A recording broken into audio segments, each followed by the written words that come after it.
Hello everyone, this is Joyanta Das Joy. আচ্ছা, আমার আজকের এই টিউটোরিয়ালে আমি এক্সপ্লেন করব কিভাবে আমি একটি L298 মোটর ড্রাইভারের সাহায্যে আরডুইনো উনো নিয়ে আমরা একটা মোটরের স্পিডের ডিফারেন্ট ডিফারেন্ট কন্ডিশনগুলোকে আমরা অবজার্ভ করার ট্রাই করব। আচ্ছা, এখানে ফার্স্ট অফ অল আমরা একটা আরডুইনো উনো ইউজ করছি, সাথে দুটো ডিসি মোটর। আর জিনিসগুলোকে আমরা ভালো করে ভিজুয়ালাইজ করার জন্য একটি 16/2 এলসিডি আলফা নিউমেরিক্যাল এলসিডির সাথে একটা আমার I2C কানেকশনের জন্য আমি একটা PCF 8574A একটা আইসি ইউজ করছি। আচ্ছা, আমি যদি একটু কানেকশনটা দেখি, এটা হচ্ছে আমার এই কানেকশনটা হচ্ছে আমার মূলত আমার এলসিটি এর জন্য। আর এখানে হচ্ছে আমার 12 ভোল্ট, এখানে গ্রাউন্ড। মোট কথা হচ্ছে আমি আমার যা যা একটা মোটরকে ড্রাইভ করার জন্য সেগুলো আমরা কানেকশনগুলো দিয়েছি, বেসিক কানেকশনগুলো। আচ্ছা, আমরা এখন সিমুলেশনটাকে একটু দেখার চেষ্টা করি।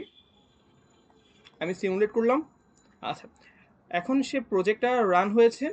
এখন এই কন্ডিশনে আমার সে 5 সেকেন্ডের জন্য ফরওয়ার্ডে 100% স্পিডে সে অপারেট হচ্ছে। আমরা দেখতে পাচ্ছি এটা 100% স্পিডে অপারেট হলো 5 সেকেন্ড। দেন এটা 3 সেকেন্ডের জন্য রিভার্স ডিরেকশনে 100% স্পিডে আমরা কি করছি, সেটাকে অপারেট করছি।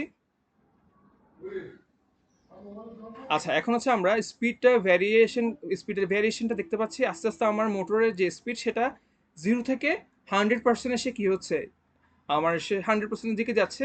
যখন সে 100% অ্যাচিভ করবে, সে তখন রিভার্স, অর্থাৎ তখন তার স্পিডটা রিভার্স হতে থাকবে, অর্থাৎ তখন স্পিডটা 100 থেকে কমতে কমতে এখন 0-তে পৌঁছাবে।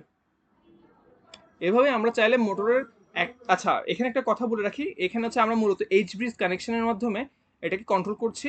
অর্থাৎ আমার মোটর এর জন্য আমরা একটা আমরা ওভারঅল এই মোটরটাকে ডিফারেন্ট ডিফারেন্ট কন্ডিশন আমরা কি করলাম, সেটাকে চাইলে আমরা অপারেট করতে পারি।